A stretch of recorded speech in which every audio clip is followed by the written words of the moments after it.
Monsieur Rati, bonjour. Voilà, aujourd'hui, 2 jours de travaux sur l'atelier, sur la décentralisation. Qu'est-ce qu'on peut retenir de ces 2 jours? Merci. On peut retenir de ces 2 jours de réunion sur la décentralisation ici à l'hôtel que le gouvernement, par le ministre de l'administration territoriale, a donné des orientations sur comment il pense lancer le processus de la décentralisation. On peut retenir que, selon leur propre dire, qu'il s'agit des orientations et qui revenaient aux participants à cet atelier de faire des propositions d'amélioration. L'essentiel, c'est que la première indication du gouvernement, c'est la création de 112 communes sur le plan national et qu'il faut faire en sorte que toutes ces communes sont des communes de plein exercice et leur maire.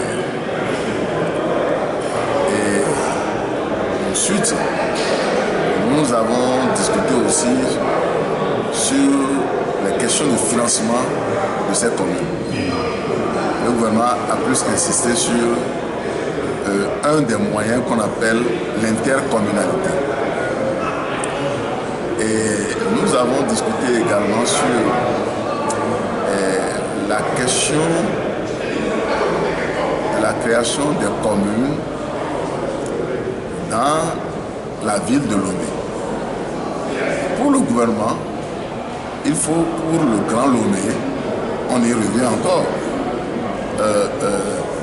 10 communes de plein exercice. Le débat est actuellement sur,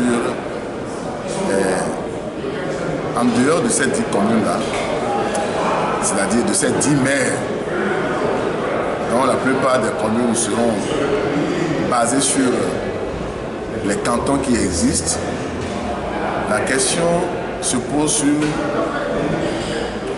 avec l'existence de ces 10 maires, est-ce qu'il y aura un maire central? Parce que n'oubliez pas que Lomé, c'est une ville historique et Lomé a fait plusieurs années de décentralisation. Et si je prends le cas, en principe, c'est un truc qui démarre entre les années 1921 et 1932. Donc, c'est une ville historique. C'est une ville qui a son histoire et Lomé intramuros, on ne peut pas se lever d'un jour à l'autre et supprimer l'existence d'un maire central. Donc les débats se font. Nous allons discuter encore à propos au sein des commissions qui sont créées. Nous avons 3 commissions qui viennent d'être créées. Et puisque c'est ce qui m'intéresse, on verra au sortir de cette réunion ce qu'il adviendra. Je pense aussi qu'on a amené les autorités à nous donner une indication sur le chronogramme. Est-ce que nous allons sortir de cette réunion sans avoir une idée sur l'organisation des élections locales? Ça fait partie aussi du débat. Le ministre a donné tout à l'heure quelques indications sur les propositions qui lui ont été faites par la CENI sur les délais qu'il faut pour aboutir à l'organisation des locales. C'est-à-dire que, selon le ministre, qu'il faut environ 2 mois et demi pour la relecture du code électoral et les autres lois qui accompagnent le processus.